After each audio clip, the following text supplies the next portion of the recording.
following is a production of DallasCowboys.com and the Dallas Cowboys Football Club. How about them Cowboys?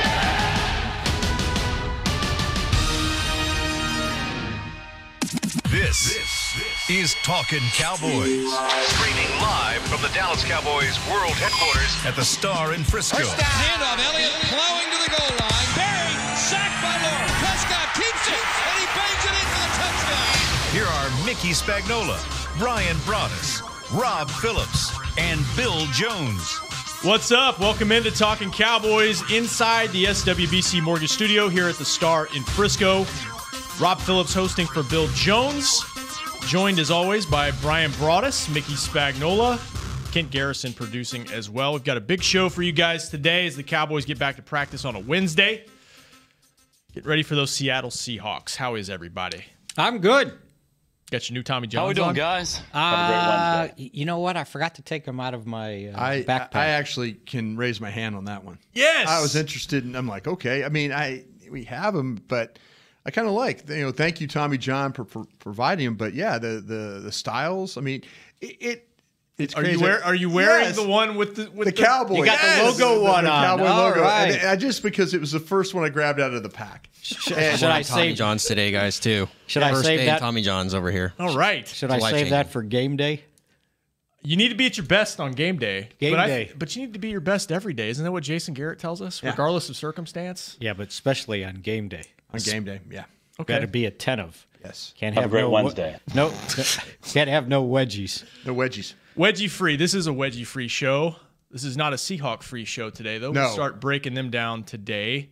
We did a little bit yesterday. I thought, Brian, by the way, you on the website today, you're going to start diving into it. You're going to have your three key guys on Seattle to watch. Yeah, the nemesis, the weapon, and the under the radar. So if you can, check that out. That should be up here in a little bit. I bet I know one of them. Give me one of them. I bet you Mickey could talk about my first guy. Earl Thomas on that list. Nemesis? Yeah. That's your nemesis? I think he's my weapon. He's your weapon. He's my weapon. Weapon. Yeah, he's the weapon. Well, And I think he's the weapon because of what we went through last week with Landon Collins. That if you get a guy that plays at some depth, that can come forward and make tackles and create problems for you. With no Cam Chancellor, they don't have that ability. They need somebody that sits in the back and comes flying up to make those plays. So that's going to be the weapon that they're going to have to deal with. He's a guy, and we have to be careful with this too, boys, is if you get Dak Prescott running the football, and you do the read options and the things where he's keeping, that's a little bit different cat. We saw what happened when Jalen Smith gets ahead of steam coming forward. Same thing can happen with Earl Thomas coming forward on your quarterback. So I have to be a little bit careful about that. Have to be careful with him creating turnovers, not only the interceptions, but also the fumbles. This guy's always ripping at the ball. He's always trying to get the ball loose. So runners in piles, have to be careful with him. He's just still plays at a tremendously high level, misses all of training camp and has an interception in the Denver game.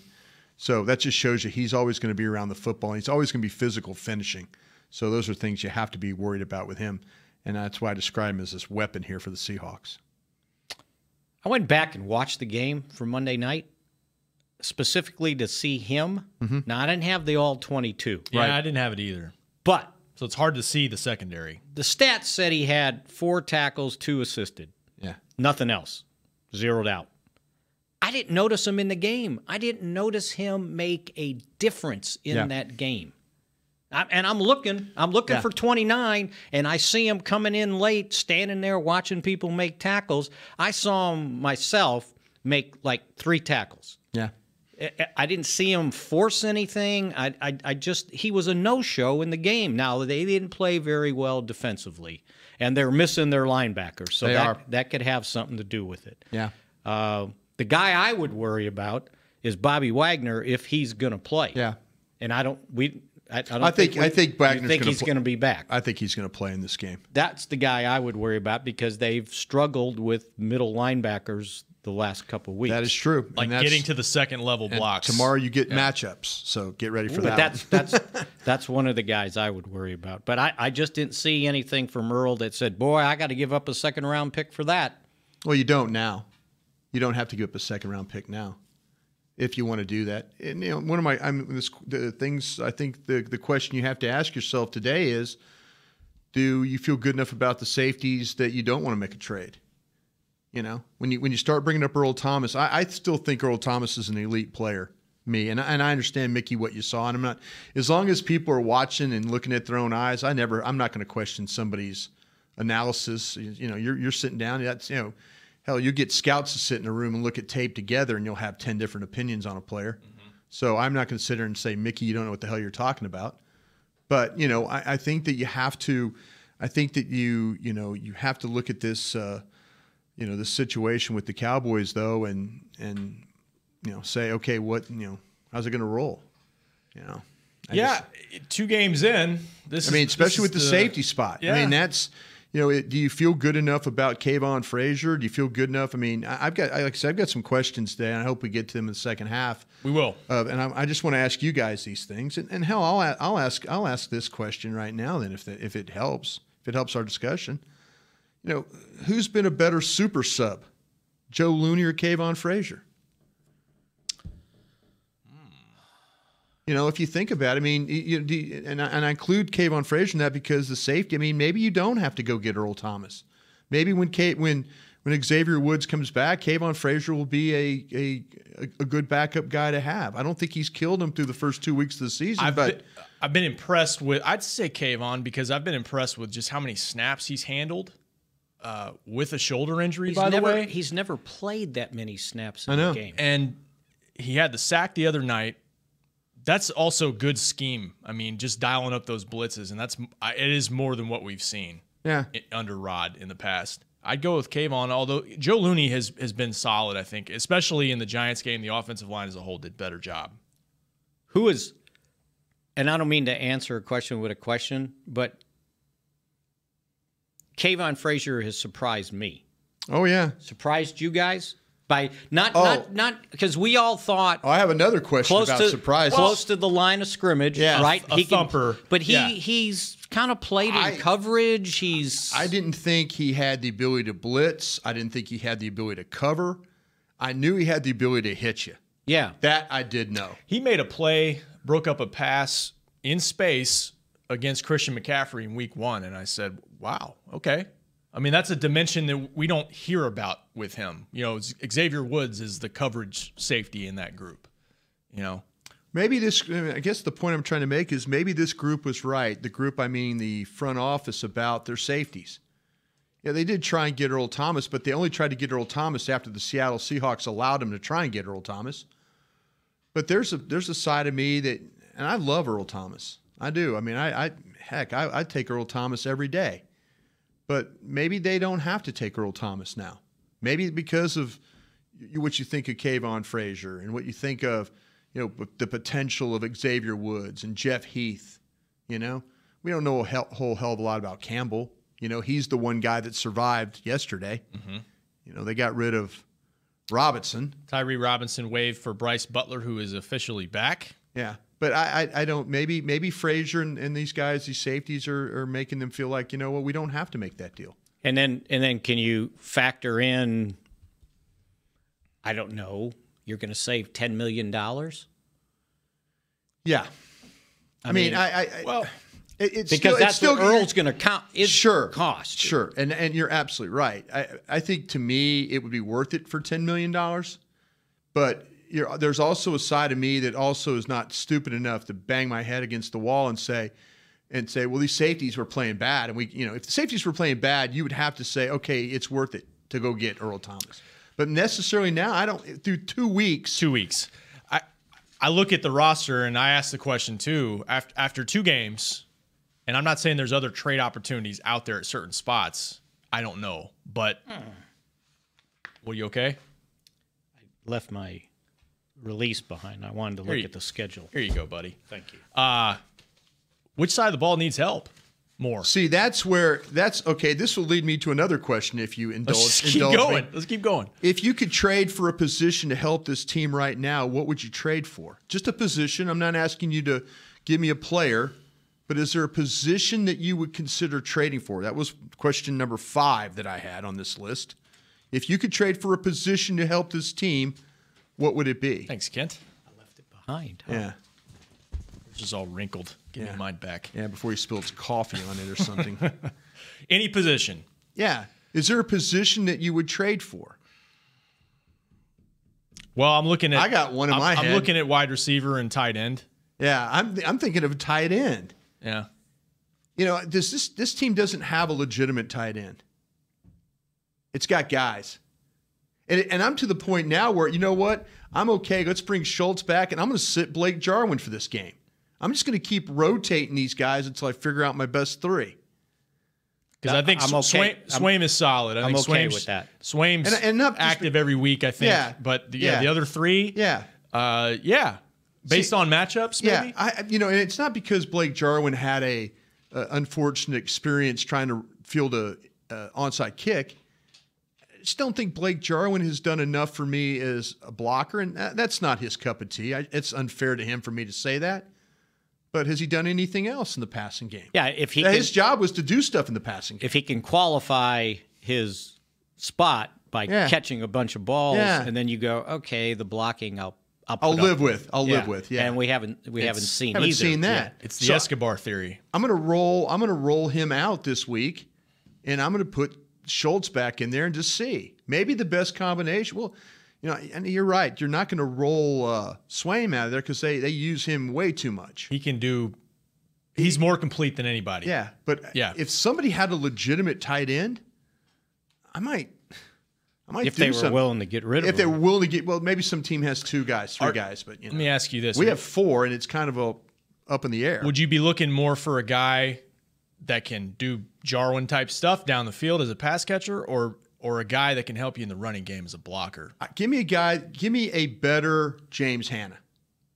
Give me a better James Hanna. Can do both and play special teams too. Yeah. Give me a guy that could be on your punt return team, your punt team, kickoff return, all that stuff. But he's a good point of attack blocker, and he's capable of making 2 or 3 plays. I'm not asking him to make 7 catches a game or 6 catches a game, but I'm asking him to make 2 or 3 catches a game.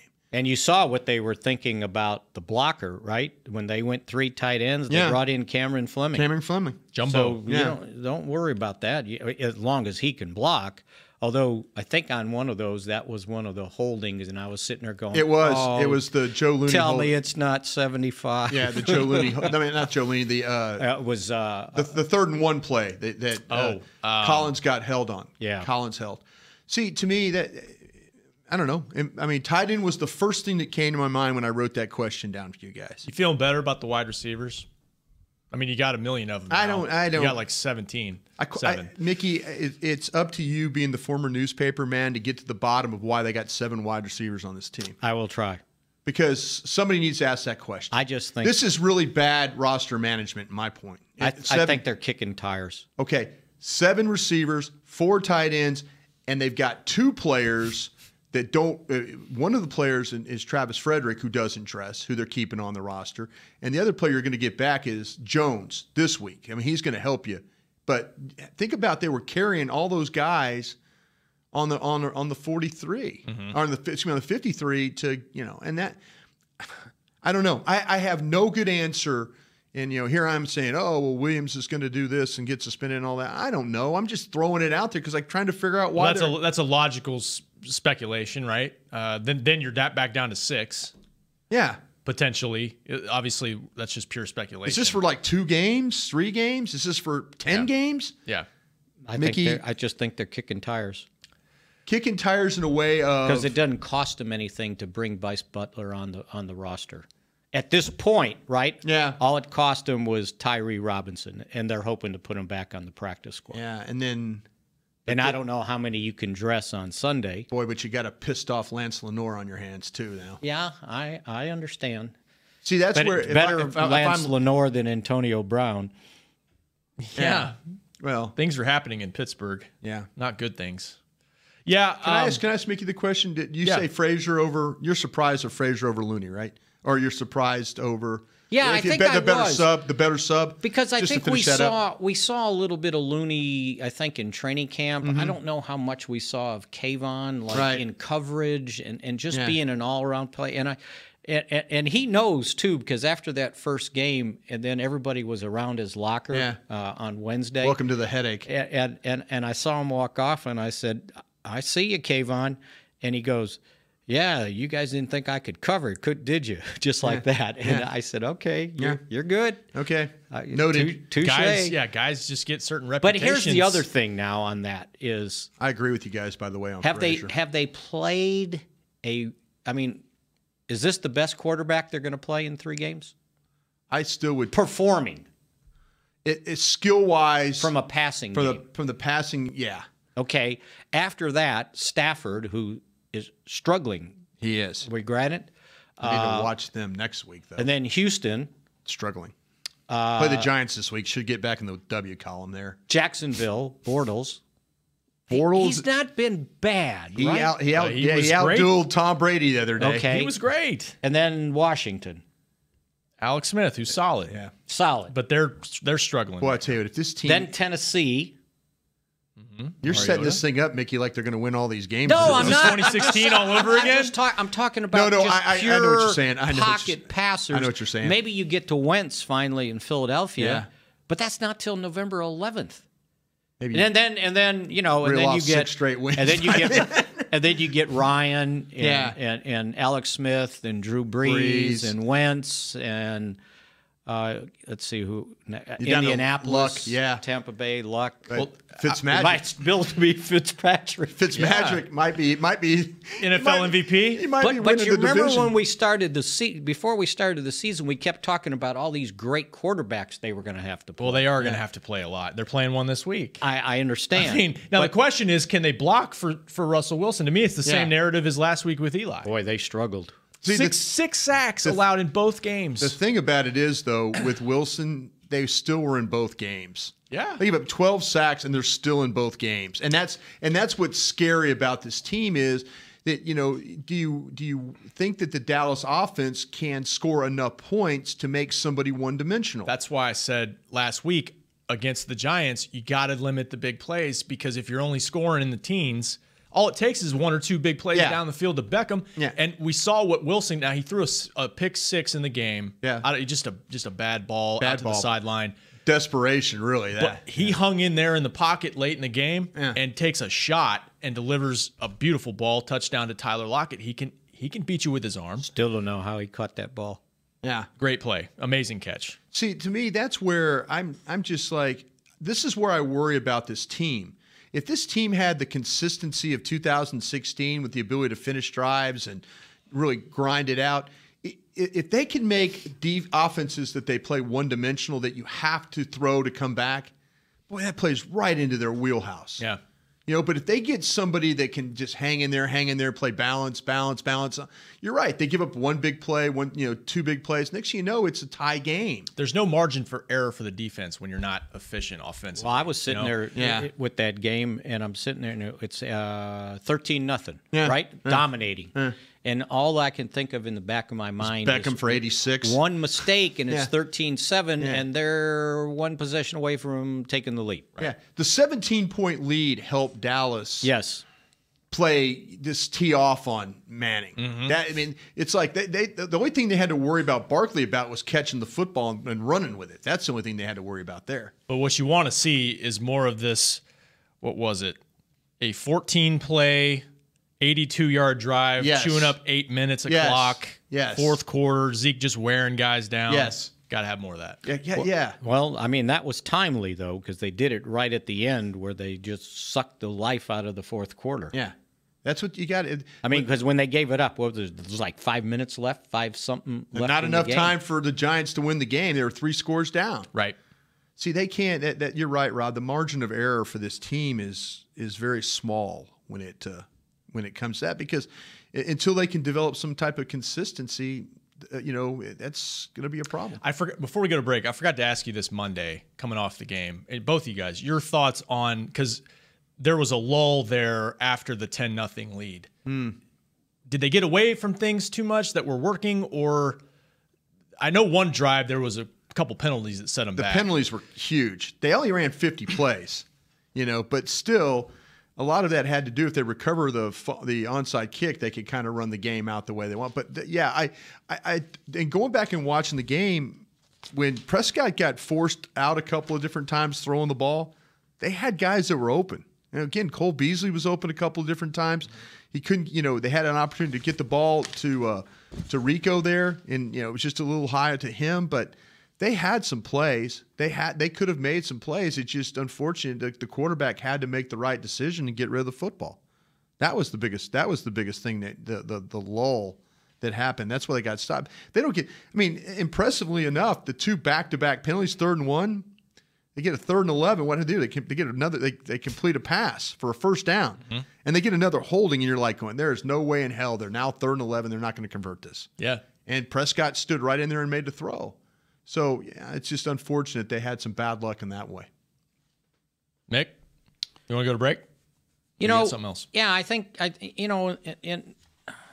only had 3 possessions in the second half. Yeah, but one really long one. And one long one. Yeah. A kneel down, I'll count that. That's 4. And then they scored on the other 2. Yeah. So, yeah, they hit a lull, but they didn't have that many plays. Well, they had 3 straight punts in the first half. Yes. That part of it. Second quarter. That's more what I was asking about. That was. Yeah, you need to get back to, and maybe that's something you do learn from. Okay, how do we use Zeke? How do we use Austin? How do we use Thompson? How do we use Beasley? Yeah. How do we use Dak Prescott? Those are all things you have to think about. Why were we not able to sustain drives? Could I have made a different play call that would have affected the way that the series would have gone? And the second possession in the second quarter, they started off 1st and 14 at the 5. Yeah, they got a motion penalty on Tyron right? Smith. It was, and they ended up with was it a fair catch at the 9? Yeah, they punted. They at least drove the ball out of their own end zone and then gave it a 1st and 10 at the 9. You get a false start. Now it's 1st and 14 at the 5. Yeah. They managed to get to the 38. Right. And then you have an incompletion, and a pass for no gain, and you punt. Yeah. So that was the possession that at least they didn't give tough. them. At least they didn't go 3 and out on the 5. Right. That's encouraging. And they gave the ball up, and the Giants started at the 20. Yeah. So they were able to get out of there without giving up a score. And we talked about how they came out proactive to start the game, put the Giants on their heels, and got a 10-0 lead, and that ultimately was enough. All right, let's take our first break. 888-855-2297 is the number. Give us a call. Join the show. We got more hard questions from Brian Broaddus next. It can be hard to find the right resource for learning about important financial matters. You search how to build savings, you end up reading about the one weird ingredient from supermarkets that can make you taller. That's why Bank of America built BetterMoneyHabits.com, a safe little corner of the internet for answering your financial questions. Full of simple videos and tips, Better Money Habits can show you how to make the most of your money without resorting to random searches that always seem to lead to unbelievable photos of childhood stars grown up. To learn more, visit BetterMoneyHabits.com. I definitely have an Instagram foodie thing, but the low-light camera on my new Samsung Galaxy S9 from AT&T is getting me a whole new world of likes and shares. Baskets of bread by candlelight, colorful fruit plates in full sun. Even a dimly lit Cobb salad was recently hailed as a masterpiece. Come in now and ask how to get half off the new Samsung Galaxy S9 from AT&T. AT&T, more for your thing. That's our thing. Limited time only. See store for details or att.com/Samsung50. The dual aperture supports f1.5 mode and f2.4 mode. Dual aperture is installed on the rear camera. I am craving a Dr. Pepper. I got some soda. I asked not for soda. I asked for ice-cold, craveable Dr. Pepper. Its flavor is more one-of-a-kind than a four-toed sloth with a thirst for speed. So stop settling for soda and start demanding Dr. Pepper. I love sloths. When you crave a Dr. Pepper, nothing else will do. Grab an ice-cold 20-ounce Dr. Pepper today. Dr. Pepper, the one you crave. To work this big land, you need equipment with values rooted as deep in Texas soil as you are. Like John Deere compact tractors with a 6-year powertrain warranty and big features that help you work less so you have more time to do what you love. John Deere was first in the Texas fields, and we're proud to be on the field as the official ag and turf equipment of the Dallas Cowboys. Find Texas-sized deals at myjohndeeredealer.com/football. Terms, conditions, exclusions, and warranty limitations apply. See dealer for details. Back to Talkin' Cowboys. Crunch time is when you've got to stay cool, and nobody does it better than keeping you cool under pressure than Tommy John.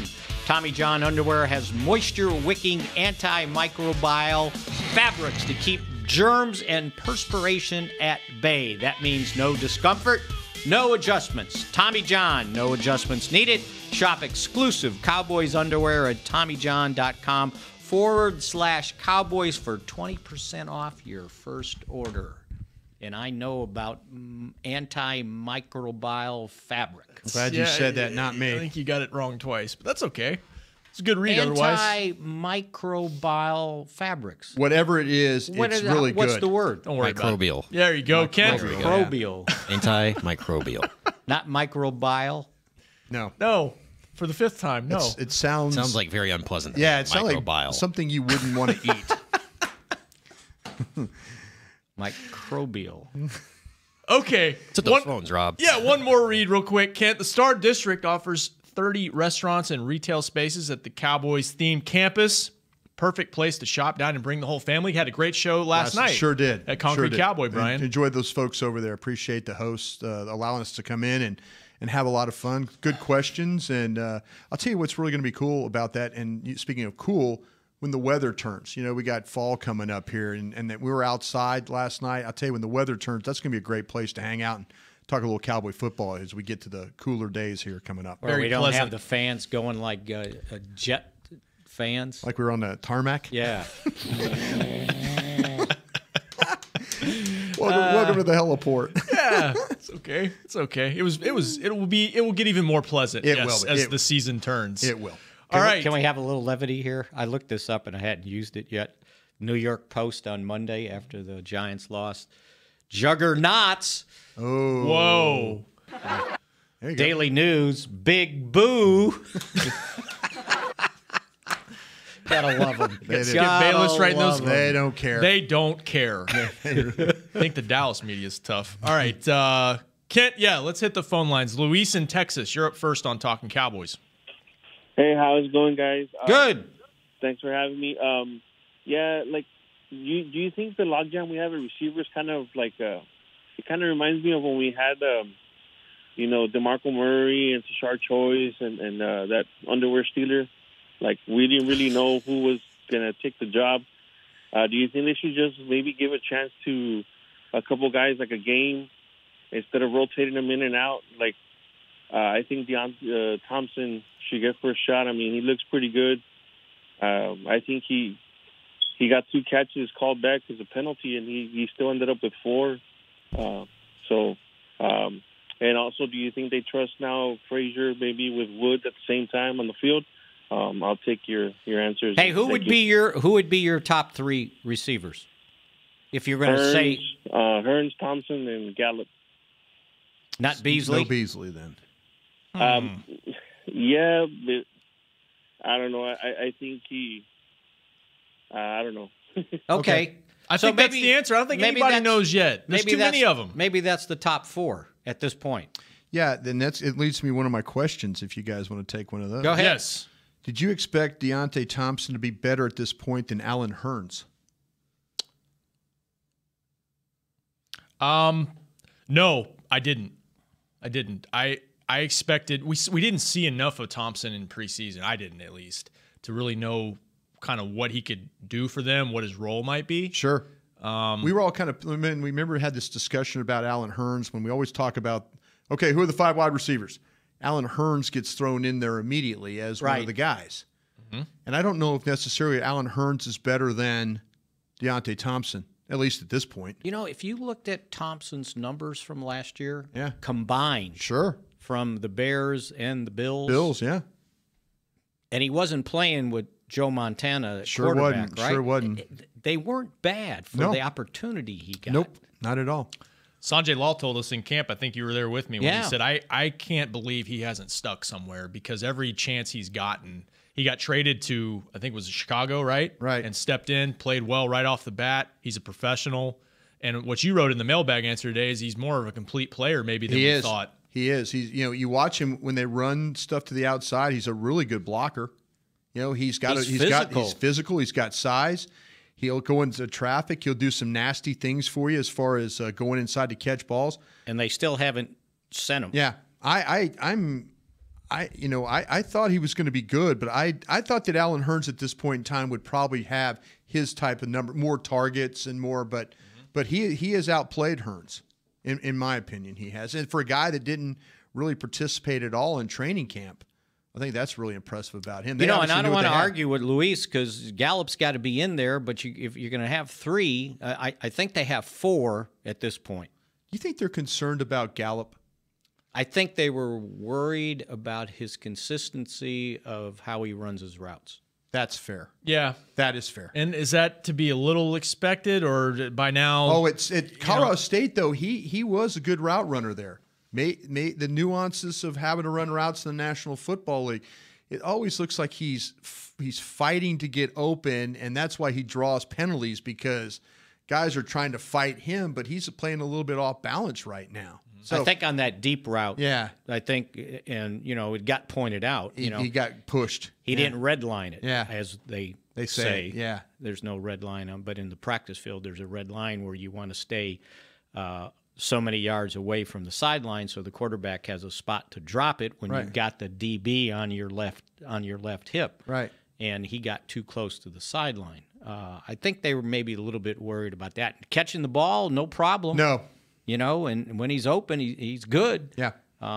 But, yeah, maybe they're sitting there looking at that and going, we need to get him going. Yeah. That's maybe one of the reasons why you bring in Bryce Butler, because you're thinking, oh, okay, well, we need a guy to do a little bit more of this. I'm not against. I think you have to throw Michael Gallup out there and let him play. I do too. Don't sit there. Don't sit there and say, okay, for 2 weeks or training camp, you've been feeding him stuff, and then have him go in the tank. If he's not playing enough, that you don't need that. He's going to be active. Do you think Bryce is active Sunday? When we talked to him yesterday, he didn't know what his role would be. He said, "Look, we haven't had a practice yet. I don't know." We need to. The great thing about living in this building is we'll figure it out. Yeah, it's a little early to ask. By Friday, we'll have this thing figured out. You'll see what they think they can get out of it. I mean, at least he has been to training camp. Yes. Yeah. But he hadn't done anything in a couple of weeks. Yep, that's true. Right. So he knows the general system, though. I'm sure it's a little different than it was last year. But I think more from a physical standpoint than knowing. I mean, there's only so many routes you can run. Right. Yeah. By the way, the receiving stats, this is what it is through 2 games. Beasley's your leader, 9 catches, 86 yards. Then Zeke, 8 for 26. Then Thompson, 7 for 60, 8.6 per catch. And then you've got Swaim with 3, and then 4 guys with 2. Yeah. Tavon, Hurns, Terrence, and Gallup. That's where you are right now. That's where you are. I don't think, to answer Luis's question, to me, it's still too early to know what this rotation is. Especially, yes, there. See, but to answer the other side of his question, I feel like they do feel comfortable about Frazier playing. Yeah. He asked if Frazier has to go out there with Woods and they have to roll him in there and take Heath off the field, or any one of those guys come off the field. We've seen this team rotate safeties before. Yeah, they just couldn't do it the first 2 weeks of the season, but they'll rotate him now. Now they got their guy back. Frazier's earned those snaps. Absolutely, yes. Yeah, I think so too. Amazing what happens when you play somebody. Yeah, you find out. Either they can play one way or another. Got any more questions for us? You Brian? know I do. Bring it. You know I got some questions. Mickey Spagnola. More surprised of his play, Taco Charlton or Tavon Austin? Taco. I expected something out of Tavon because at least we'd seen something from him previously with the Rams before last year. But was it like this? But Taco, the guy, the comeback, the 2 years before he hurt his wrist, he combined for 90 catches. And he wasn't like that's my number 1 wide receiver. Sure. So he had done it before. Taco, we hadn't seen it. There were times in training camp where you're going, he still can't stay on his feet. Yeah. And now he comes out here and played more snaps in the first 2 games. He might have played more snaps in the first 2 games than he did his whole career last year. He got his letter jacket already. Yeah, it's pretty. He had 57 snaps, I believe I saw from. I think he surprised the coaches myself. I mean, I mean, he's done more than just be a pass rusher. Right. Yeah. Oh, he played the run. Yeah. And you're right. He's playing about double snaps than he averaged. How about a last year. smart play him too, just falling on that fumble? How many times have we seen those guys kick the ball and all of a sudden Beckham runs over there and falls on it?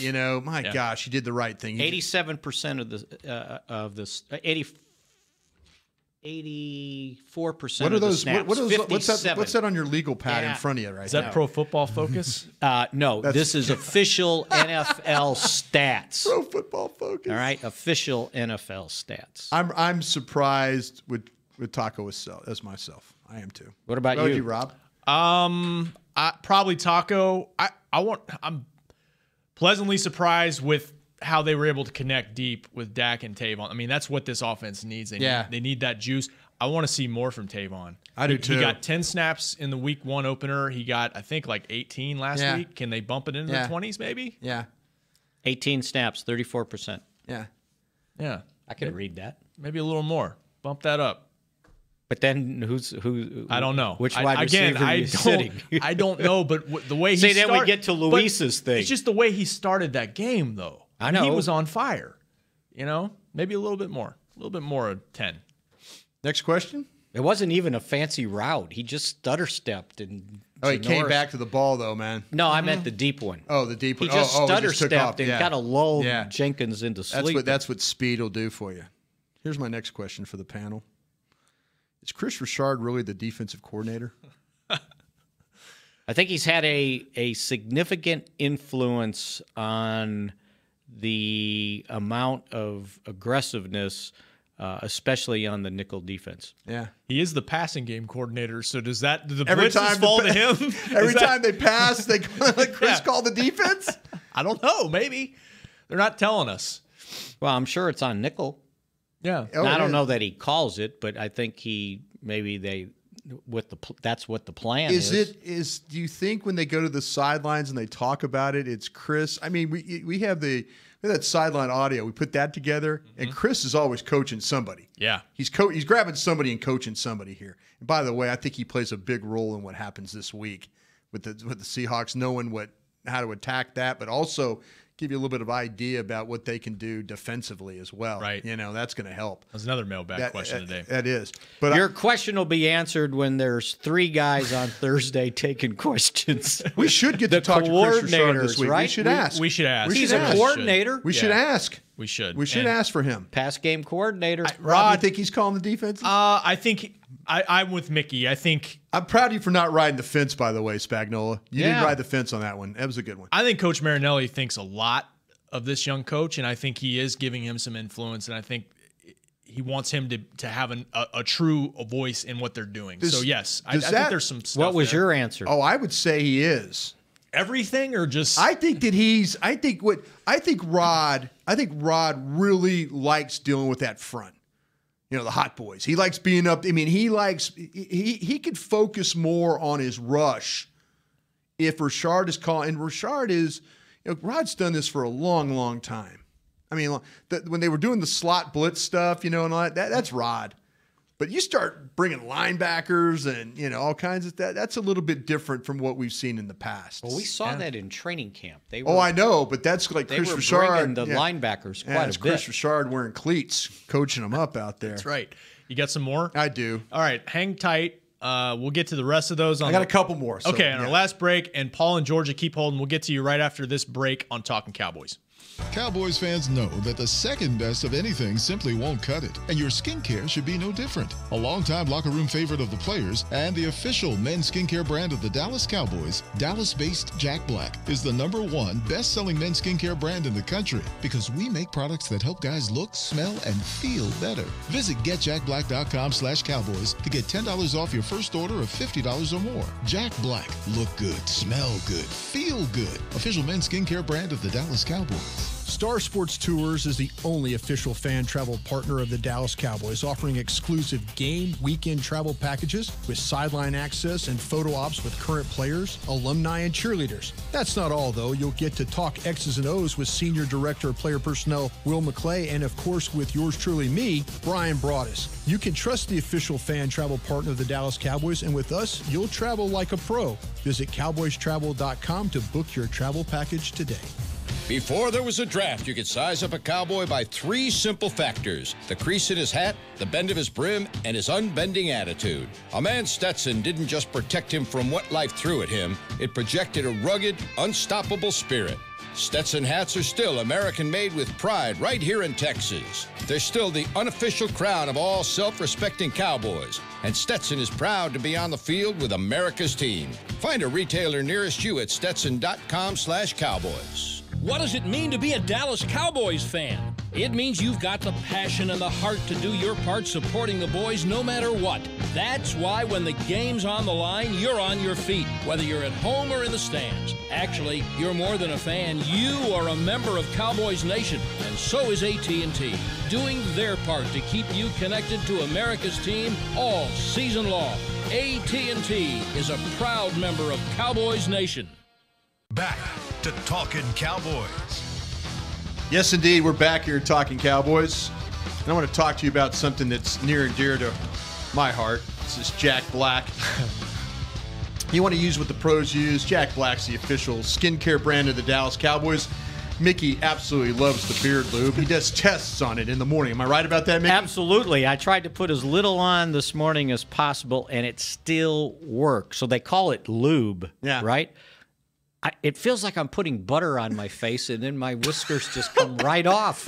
It's amazing. Well, if you want that butter face, butter feeling on your face, get your Jack Black Playmaker for Jack Black face plus full-size lip balm, Butterface. Butterface. But for $10 free shipping, you got to get this at getjackblack.com. Use the code Cowboys. It's like greasy face. Yeah, I like Butterface. That's good. I love me some Jack Black. Great stuff. Thank you. Great stuff. Great liner, Brian. Paul in Georgia, save us. You're up next on Talking Cowboys. Hey boys, it's Palmer, Palmer. Okay, very good. Go ahead, sir. Native Texan, stuck down here in South Georgia. I born in Dallas, grew up in Tyler and Austin. Super. I don't get any of my Cowboys news or info than all of your platforms, so we really appreciate it. Thank you for that. Thank you. Here's what I got, boys. I listen all the time, first-time caller. I'm not going to ask how you're doing. I'm not going to thank you for taking my call. He is a long-time but listener. I am the most pessimistic of all pessimistic Cowboys fans. This past Sunday night, I looked at my wife and I said, damn, I have no idea why I continue to put myself through this. But I was encouraged because I saw progress. After week 1, I was down, and I gave him a chance in week 2, but I did see progress. And to piggyback, I was on hold, what Brian said about Richard, I was watching Sounds of the Game on your website. Sure. And Kayvon came off the field, and he was beating himself up, saying, I need to tackle better, And then Richard comes in and says, listen, you got to forgive yourself. You're a great tackler. And then the next clip is of him making the sack. Right. I'm all for Richard being our next head coach, and who knows what they have in the plan. Sure. But, guys, I don't think our offense or our defense has hit their ceiling. Okay. And I don't think we need to be the greatest show on turf. I am so encouraged about defense. It's amazing. I'm overwhelmed with our defense, and I'd love your thoughts. Thanks, guys. Okay. That's pretty good from a pessimist. Mm-hmm. I think you had to be encouraged by the second game, right? I think he's being realistic, though. And, I said it last night. If the defense can continue to play the way they're playing and give the offense time to develop, then they might have something. But they've got to play well defensively so the offense can continue to take their steps forward. They've got to have the offense to help them, though. Yeah, I know. At some point, you're you right. have to. You're right. I mean, the thing I worry about, can this offense score enough points? And if you could score enough points, they're going to be in some games where they probably won't be able to score some points. But I think that, if you're going to hang the hat on the defense, and they look like they can take it, but I just don't want this offense to ruin some good play by a defense. Mickey, you said this again on the happy hour show last night, and it's a great point. I mean, there are so many new faces on offense, and there's young guys, and there's guys that had injuries in preseason, so they do need time. But how much time can you have? When, like Brian always says, I mean, these games all matter. They all count. I mean, you got to give it maybe a month. Well, that's why the defense has to play well. Yeah. Can't be giving up 20-some points a game. No, because the offense probably can't score 20-something points, at least right now. Now, maybe things will change. You know, maybe they get development from Connor Williams. You get development from Michael Gallup. All of a sudden they figure out, hey, you can get the ball to Tavon Austin 10 times a game. You know, all these things have to kind of play out, I think. You know, but I know Dez is not there. Right. Okay? I get it. They made that decision. They did. Witten, okay, retired. Yes. But the rest of the offense, Travis Frederick's the only one missing. And the first 8 games last year, the offense was scoring. Connor Problem Williams is new. Yeah, was Jonathan Cooper like all pro? No. He was just, and at that time, the first couple games, Chaz Green was starting at guard, by God. But they are working in 4 new wide receivers, 2 new tight ends essentially. I understand. But if he's you didn't want to, looking for a reason. If you didn't want to work in new receivers, you could have Terrence Williams and Cole Beasley out there, and then one new guy, right? Right. So I'm they with you, scored. Mickey. They scored those I'm first with you. 8 games. The I'm only with you. game they didn't score, the opener, because the Giants they seemed to have trouble scoring against them, and Denver, and everything else. And I said this the other day, and I, it's like Dak put this team on his back. He did. Those first 8 games. He did. You said it last night at the show. Last night, that yeah. guy, the gentleman who asked the question, didn't agree with us. I know, but he did. Go back and look at his stats. Yeah. He had over 100 quarterback rating. And there was too much on his plate, my opinion, the second half of the season. Well, when guys of went down. course. He tried, and all of a sudden the narrative is he's not accurate. Well, the first 24 games of his career, he had over 60% completion. It was like 64%. With a 102 quarterback rating. I think he threw the ball better last week than he did Carolina. He did. That's absolutely. You don't need some scout to tell you that. Yeah. And he wasn't on his back. Yeah, that's true too. So I just give it some time for these new receivers and the quarterback, and and I don't want to say Joe Looney because he's been good. Yeah. Not great, but good. Yeah. And Connor Williams was better the second game. No doubt. Can he take the next step the No third doubt. game and the fourth game? No doubt. Yeah. This was a young team. We spent all summer talking about it being a young team. And then when you go play, it's like, well, that's not an excuse. Well, okay, I get it. But you just got to make progress. And I think that's what everybody's got to hang on to. Progress might also mean you lose a game or two. And that's right. Exactly. Yeah, and this will be a heck of a test. Yeah. I think when you factor in the crowd up there. Desperation. That defense is going to bring it, man. Yeah. They always do. So they're going to be challenged in this game. Did It'd be you interesting to see how they respond. Did you think this team was going 12-4?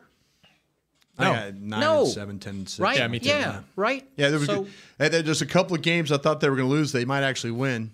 If you look at that Houston bunch, if they don't get things turned around down there. Detroit? I don't think anybody expected these next 3 opponents to be 0-2. No, not at all. Nobody did.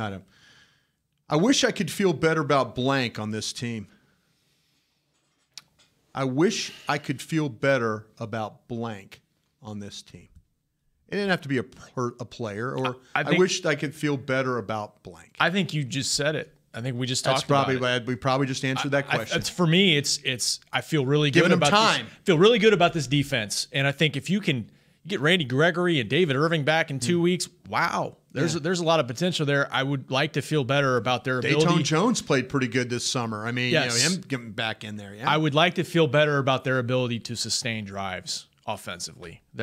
We just haven't seen it with consistency yet. We talked about the lull they had after the 10 points early against the Giants. I'd like to feel better about the offensive line. Like in that dominant form that we're used to seeing? Yeah. Yeah. I mean, I think La'el Collins has had some struggles There's out there. no question, Mickey. That's a good point. He has. He's had some struggles. And and that was just the first game, Tyron Smith with the penalties. Right. But, if Lael's not playing at a high level, then all you got is Tyron and Martin. Yeah. So there, you're. I'm using air quotes, folks. They're listening, not seeing. But there's your elite line is not so elite. You've got your. It's nice to have two really good players, but everybody else, if everybody else is struggling, where's your line? Are you just as good as? The Vikings or the Saints or? I mean, it isn't that the formula here offensively to have an elite line? Yeah, no sacks. Right? No sacks last week. That great, right? But half his incompletions were throwaways because of pressure. Right. It's like, I got to get this out of my hand, and that's great because sacks kill you. Right, they kill this team. Because even when you get a holding, at least you get the down over. Right, the sack you don't get the down over. They killed Seattle on Monday. If you went back and watched that game, it's terrible. I always look back to when the Cowboys near the end of the season in '91 went to Philadelphia. No Troy Aikman, right? He gets hurt, and basically Jimmy Johnson's mandate to Berline was, I don't care if you finish the first half 3 for 13. I don't care if you finish the game 10 for 25. I do not want you to take a sack. Right. No sacks and no interceptions. Because once that Philadelphia defense gets a sack, it starts rolling. The people start going crazy at the vet, and everything comes apart. No sacks. And I swear to God, the first half he must have finished like 3 of 13. Yeah. But they were in the game because he didn't take a sack. So protect the quarterback and give the running back, at least get him back to the line of scrimmage and then let him do his deal. I mean, the touchdown run. Yeah. Right? It wasn't clean. It was a push. Right? But he got to the line of scrimmage and then he did his deal. He did his deal. I answered my own question with, I wish I could feel better about the consistency of the offense. Yeah. I wish I could feel better that I know that they could stay ahead of the chains, not give up sacks, and when they had to make a real play, they could make it. That's what I wish I could feel better about. I feel great about the defense and what they've done at least through the first 2 weeks. I do worry about the offensive consistency hurting the defense at the end of the day. That's the struggle I deal with every day. Okay, final question here as we have a little time left. Is Byron Jones playing better than Chidobe Awuzie at this point? We did our top 10 list Monday of best performers in the game. Yeah. I had both of them in my top 10. Yeah, just through the first 2 weeks, though, we kind of felt like, though, didn't it, Awuzie was going to be the corner that would be the guy that we kind of hang our hat on. But we were able now to kind of hang our hat on Byron Jones a little bit. Oh, yeah. Yeah. We're seeing him making plays on the ball. I think Byron has been tested more. Right. And we've seen him make some plays. Right. Awuzie doesn't get tested all that much. Fair point. And there's you're not going to throw a shutout over there. The ones he gets beat on are usually the crossing route over the middle when the guy has all day to run. Right. But from on his sideline, I think he's been pretty darn good. But I think they've tested Byron Jones more. And he stood up to it. Yeah. He stood up to it so far. I think the fact that both of them are playing well, and you may have spoken to this, it allows you to be more aggressive with your front seven. And regardless of it's Chris Richard's influence or Rod dialing up more blitzes is kind of out of his quote-unquote reputation. And when you have your corners playing well on the outside, why not? Especially if you're playing with a lead. And that's another thing. Again, offensively, get your defense a lead and allow those guys to tee off a little bit. You know, you do it even more so once you get a couple of these pass rushers back. The other thing I like back there is if they get beat on a pass play, I don't see anybody going. Yeah, looking around. Yeah. Like it wasn't my fault. Yeah. Well, they did. The tight end did get him on that one time where they were kind of looking at each other like, okay, what just happened here? Yeah. Mm-hmm. You know, and it was a busted coverage. It was a busted coverage. But no one looked at anybody. Yeah. Everybody went chasing them and is like, doggone it, we didn't, But are you surprised this team hasn't tackled as well I mean, Yes. initial tackle, Mickey. I'm Right. not Somewhat. saying rally Yes. tackle. I'm saying initial. You know what? Jeff Heath could have got a -3 instead. It was a 9-yard gain kind of a tackle. I think they've been so aggressive, almost too aggressive, and they're flying to try to make a tackle without kind of breaking down and taking a bad angle sometimes. The one thing that's encouraging is the next guy gets there. Yeah, There's they 4 don't- other guys running to the ball. Yeah. A lot of hats to it. You're not getting a 70-yard gain. Yeah. It's 5-6 yards, like you said, more than it should be. But it's not a touchdown. So that's good. You got guys flying around. Like it was it the Chargers game? Oh God. Right.